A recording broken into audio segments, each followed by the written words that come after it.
Channel بات کرتا ہے اٹھا کے منہ بھی شاہوں سے، جہاں کو باخبر کرتا ہے یہ مفلس کی آہوں سے۔ ناظرین گرامی السلام علیکم ورحمۃ اللہ وبرکاتہ۔ آج کی بات خاص بات میں آپ لوگوں کا استقبال ہے۔ ناظرین گرامی، دن بھر سے آئی ہوئی کچھ خبروں کی تفصیلات لے کر میں آپ لوگوں کی خدمت میں حاضر ہوں۔ تفصیلات میں جانے سے پہلے آپ کو اطلاع کر دوں کہ آج کے دونوں پرائم ٹائم شائع ہو چکے ہیں، جس میں ہم تین خبروں پر تبصرہ ہوا ہے۔ لیکن ہم آپ نے نہیں دیکھا، جائیں دیکھیں، دوسروں تک پھیلانے کی کوشش کریں، لنک کو شیئر کریں۔ ادارے کی مضبوطی، ناظرین گرامی آپ لوگوں کی مضبوطی آپ جانتے ہیں کہ آپ کو کرنا کیا ہے، نیچے اس کی تفصیلات ہیں۔ آئیے پہلی خبر کی جانب بڑھتے ہیں۔ کرناٹک میں کانگریس یونٹ نے منگل کے روز ریاست کی برسر اقتدار بی جے پی حکومت سے ووٹر لسٹ سے 27 لاکھ نام ہٹائے جانے پر سوال اٹھایا۔ ریاستی کانگریس صدر ڈی کے شیو کمار نے کہا کہ کسی بھی طرح کے جوڑنے اور ہٹانے کے لیے فارم 7 لازمی ہے۔ شیو کمار نے سوال کیا کہ ان فارم کے بغیر نام کیسے ہٹائے گئے، نام ہٹائے جانے کی منظوری پر کس نے دستخط کیے۔ انہوں نے یہ بھی کہا کہ انتخابی کمیشن کے افسران سے آج منگل ملنے کا وقت مانگا گیا تھا، لیکن بدھ کو ملاقات کے لیے وقت ملا۔ ہم افسران سے ملنے کے بعد شکایت درج کرائیں گے۔ ناظرین گرامی، ادھر سپریم کورٹ کے آئینی بینچ نے الیکشن کمیشن سے متعلق دائر درخواستوں کی سماعت کرتے ہوئے کہا ہے کہ ملک میں یہ کے بعد دیگر مرکزی حکومتوں نے الیکشن کمیشن کی آزادی کو مکمل طور پر تباہ کر دیا ہے۔ 1996 کے بعد سے کسی بھی چیف الیکشن کمشنر کو 6 سال کی پوری مدت نہیں ملی۔ ایسا اس لیے ہوا کہ اس کے لیے کوئی قانون نہیں بنایا گیا، جس کی وجہ سے ہر حکومت ایک خطرناک قدم اٹھاتی رہی اور مختصر مدت کے لیے چیف الیکشن کمشنر کا تقرر کیا۔ لائف لا اور انڈین ایکسپریس کی رپورٹوں کے مطابق جسٹس کے ایم جوزف کی سربراہی میں 5 ججوں کی آئینی بینچ نے منگل کو اس معاملے کی سماعت کی اور سماعت کا عمل تاحال جاری ہے۔ ناظرین، ادھر مرکزی وزیر داخلہ امت شاہ نے منگل کو کہا کہ گجرات میں اوکھا کے قریب واقع جزیرے بیٹ دارکا سے فرضی مزاروں کو ہٹا دیا گیا ہے۔ بیٹ دارکا کا بھگوان کرشن کا مسکن ہے۔ انہوں نے کہا کہ کانگریس پارٹی کی مخالفت کے باوجود بی جے پی حکومت صفائی جاری رکھے گی۔ جنستا کے مطابق گجرات کے کھمباٹ اسمبلی حلقے میں ایک انتخابی میٹنگ سے خطاب کرتے ہوئے امت شاہ نے کہا کہ ہمارے بھوپیندر بھائی اور ہرش بھائی نے بیٹ دارکا میں فرضی مقبروں کو منہدم کر دیا۔ تمام مقبروں کے نام پر تجاوزات ہو رہی تھی، اب انہیں ہٹا دیا گیا ہے، لیکن کانگریس کہتی ہے کہ ہم پولرائز کر رہے ہیں۔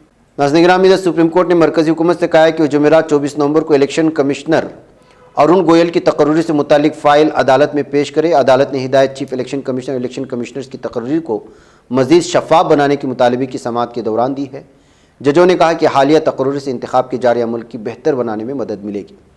19 نومبر کو سابق آئی ایس ارون گوئل کو الیکشن کمیشن مقرر کرنے کا نوٹیفیکیشن جاری کیا گیا۔ درخواست گزار کے وکیل پرشانت بھوشن نے کہا کہ آئینی بینچ نے 17 نومبر سے سماعت شروع کی تھی۔ بینچ کو درخواست پر بھی غور کرنا پڑا، جس میں فیصلہ آنے تک الیکشن کمیشن کی تقرریوں کو روکنے کا مطالبہ کیا گیا ہے، لیکن پھر بھی حکومت نے نئے الیکشن کمشنر کی تقرری کر دی ہے۔ ناظرین گرامی، ادھر یوسف شریف عرف کے جے بابو نے کہا کہ چکپیٹ اسمبلی حلقے کے ووٹرز بالخصوص مسلم ووٹرز 100% ووٹنگ کریں۔ حلقے کے مختلف وارڈز کا اپنے اہل خانہ کے ہمراہ دورہ کر کے عوامی مسائل کا جائزہ لیتے ہوئے کے جے بابو نے اس خیال کا اظہار کیا ہے۔ انہوں نے یہ بھی کہا کہ ہر انتخابات کے دوران اکثر دیکھا گیا کہ مسلم ووٹرز ووٹ ڈالنے میں غفلت برتتے ہیں۔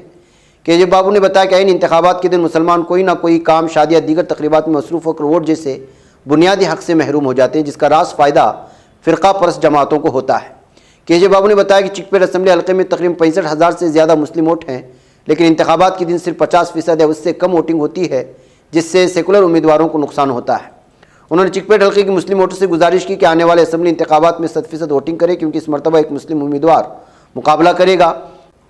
کے جے بابو نے تیقن دیا کہ ان کے خلاف یہاں چند افراد نے پولیس میں شکایت درج کی ہے اور معاملہ زیر سماعت ہے، اور سماعت مکمل ہونے کے بعد غربا میں امدادی چیک مزید تقسیم کا سلسلہ جاری کیا جائے گا۔ کے جے بابو نے یہ بھی کہا کہ کروڑوں روپے ذاتی رقم خرچ کر کے غربا کی امداد کرنے سے فائدہ کانگریس کو ہی ہوگا۔ اس بات کو کانگریس قائدین سمجھیں اور آنے والے اسمبلی انتخابات میں قابل امیدواروں کو ٹکٹ دے کر کے پارٹی کی جیت حاصل کر سکتے ہیں، اس بات کا انہوں نے اظہار کیا ہے۔ ناظرین گرامی، ادھر نیشنل سینٹر فار سیسمولوجی کے مطابق بدھ کی صبح مہاراشٹر کے ضلع ناسک کے مغرب میں 3.6 کی شدت کا زلزلہ آیا ہے۔ ایجنسی نے بتایا کہ زلزلہ صبح 4 بجے کے قریب 19.95 ڈگری شمال اور طول البلد 72.94 ڈگری مشرق میں محسوس کیا گیا۔ زلزلے کی گہرائی زمین سے 5 کلومیٹر نیچے تھی۔ ناظرین گرامی، قطر میں ہو رہے فیفا ورلڈ کپ میں ذاکر نائک کی شرکت کے بعد سے بھارت ناراض ہے۔ اس پر ہندوستان نے قطر پر سخت اعتراض بھی ظاہر کیا تھا۔ اب دوحہ نے اس معاملے پر اپنا موقف واضح کر دیا ہے جو سنگین ہوتا جا رہا ہے۔ قطر نے سفارتی سطح پر ہندوستان کو مطلع کیا ہے کہ ذاکر نائک کو فٹ بال ورلڈ کپ کی افتتاحی تقریب میں شرکت کے لیے مدعو نہیں کیا گیا تھا۔ قطر کا ماننا ہے کہ دیگر ممالک کی جانب سے اس حوالے سے غلط معلومات پھیلائی جا رہی ہیں تاکہ ہندوستان اور قطر کے باہمی تعلقات خراب ہو سکیں۔ ناظرین، گجرات کے موربی پل حادثے کی تحقیقاتی رپورٹ سامنے آئی ہے جس میں کچھ حیرت انگیز انکشافات کیے گئے ہیں۔ رپورٹ میں پل کی مرمت اور مینجمنٹ سے جڑی خامیوں کے علاوہ ایسی باتیں بھی سامنے آئی ہیں جو ووریوا گروپ اور میونسپلٹی پر سوالیہ نشان لگا رہے ہیں۔ بتایا جاتا ہے کہ جنگ زدہ کیبل، مرمت نہ کیے گئے ڈھیلے بولٹ اور غیر تربیت یافتہ ملازم ایسے اسباب ہیں جو موربی پل حادثے کی وجہ بنے، اور اس تعلق سے فورینسک سائنس لیبارٹری کی شروعاتی جانچ میں انکشاف بھی ہوا ہے۔ ناظرین گرامی، چین میں کورونا کی سخت پابندیوں کے سبب فیکٹریوں، کمپنیوں، کاروباری اداروں سے جڑے لوگوں میں ایک بے چینی کا عالم دیکھنے کو مل رہا ہے۔ اس کی تازہ مثال آئی فون بنانے والی دنیا کی سب سے بڑی فیکٹری یعنی فاکس کون فیکٹری ہے، جہاں اس وقت ہنگامہ اور تشدد جیسا ماحول دیکھنے کو مل رہا ہے۔ میڈیا رپورٹس کے مطابق چین کے ہنان واقع جھینگ جھوؤں میں موجود فاکس فون فیکٹری کے ملازمین سخت کووڈ پابندیوں، تنخواہ نہ ملنے اور کورونا انفیکشن کے تیزی سے پھیلنے کے بعد گھبراہٹ میں ہیں اور فیکٹری میں مظاہرے بھی کر رہے ہیں۔ ناظرین گرامی، الہ آباد ہائی کورٹ نے 2013 کے مظفر نگر فسادات معاملے میں نااہل قرار دیے گئے بی جے پی کے رکن اسمبلی وکرم سینی کی عرضی پر سماعت مکمل اپنا فیصلہ محفوظ رکھ لیا ہے۔ ہائی کورٹ نے 18 نومبر کو سینی کو فساد میں ان کے کردار کے لیے ٹرائل کورٹ کی طرف سے سنائی گئی جیل کی سزا کو معطل کر دیا تھا اور انہیں ضمانت دے دی تھی۔ جسٹس سمیت گوپال نے سینی کے وکیل اور ریاستی حکومت کے وکیل کے دلائل سننے کے بعد منگل کو فیصلہ محفوظ رکھ لیا ہے۔ ناظرین، ہیٹ اسپیچ کیس میں سماجوادی پارٹی کے لیڈر اور سابق وزیر اعظم خان کی عبوری ضمانت کو باقاعدہ ضمانت ریگولر بیل میں تبدیل کر دیا گیا ہے۔ اعظم خان کے خلاف نفرت انگیز تقریر کا معاملہ M P M L A session court میں چل رہا ہے۔ M P M L A court سے انہیں ہیٹ اسپیچ کیس میں 3 سال کی سزا اور 6,000 روپے کا جرمانے کی سزا سنائی گئی ہے۔ اس وجہ سے اعظم خان عبوری ضمانت پر ہیں۔ اسی عبوری ضمانت کو آج عدالت نے باقاعدہ ضمانت میں تبدیل کر دیا ہے۔ ناظرین، امریکی ریاست ورجینیا میں منگل کی شب وال مارٹ اسٹور میں فائرنگ کے نتیجے میں متعدد افراد ہلاک ہو گئے۔ فائرنگ کے دوران حملہ آور بھی مارا گیا۔ چیسیفک پولیس ڈپارٹمنٹ کے افسر لیوکو سینسکی نے جائے وقوع پر صحافیوں کو بتایا کہ ہم متعدد ہلاکتوں اور متعدد زخمی ہونے والے فریقوں کو تلاش کرنے میں کامیاب ہو گئے ہیں۔ انہوں نے مزید کہا کہ ہمیں یقین ہے کہ ایک ہی شوٹر ہے اور وہ واحد شوٹر اس وقت مر چکا ہے۔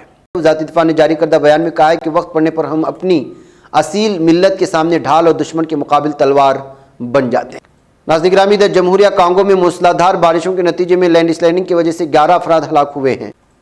ملک کے جنوبی کیوو نامی علاقے کے پولیس ڈائریکٹر پیکوس منیانگانے نے ایک بیان جاری کیا ہے جس میں انہوں نے کہا کہ سوموار کے دن سے جاری موسلادھار بارشوں کی وجہ سے علاقے میں لینڈ سلائڈنگ کا آفت کا سامنا ہے اور اس میں 11 افراد ہلاک اور 7 افراد لاپتہ ہیں۔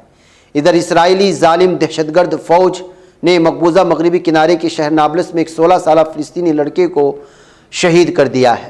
فلسطینی وزارت صحت کی جانب سے جاری کردہ بیان کے مطابق نابلس شہر پر چھاپے کے دوران اسرائیلی فوجیوں نے اپنی دہشت گردی، انتہا پسندی اور اپنے ظلم و ستم کی انتہا کر دی اور فائرنگ کھول دیا اور دل پر لگنے والی گولی کے نتیجے میں احمد امجد شہادے جان کی بازی ہار گئے اور شہید ہو چکے۔ ناظرین، ابتدائی اطلاعات کے مطابق شام کے شمالی حلب کے تل رفعت ضلع میں تعز ضلع کے مرکز پر قابض علیحدگی پسند دہشت گرد تنظیم پی کے کے وائی پی جی کے راکٹ حملے میں اپوزیشن کے زیر کنٹرول علاقے میں 3 افراد اپنی جانوں سے ہاتھ دھو بیٹھے ہیں جبکہ 8 زخمی ہونے کی اطلاعات ہے۔ دہشت گردوں نے تل رفع ضلع سے ایک راکٹ حملے سے عزیز ضلع کے مرکز کو نشانہ بنایا تھا جسے 22 اکتوبر 2019 کو ترکیہ اور روس کے درمیان طے پانے والے معاہدے کے مطابق خالی کیا جانا طے ہے۔ ناظرین گرامی، یہ تھی آج کی بات، خاص بات میں کچھ اہم ترین خبریں۔ مجھے اجازت دیں، انشاءاللہ پھر آپ لوگوں سے ملاقات ہوگی۔ السلام علیکم ورحمۃ اللہ وبرکاتہ۔ یہ چینل حق نگر بن کر کچل دیتا ہے فتنوں کو، اگر گندی ہو پالیسی تو مرتے دیکھ کتنوں کو، اسی بازار میں بکتے ہوئے دیکھا ہے سپنوں کو، سبھی یکساں ہے یہ پیغام دو غیروں کو اپنوں کو، وطن اہل وطن کا ہے گلے بے خار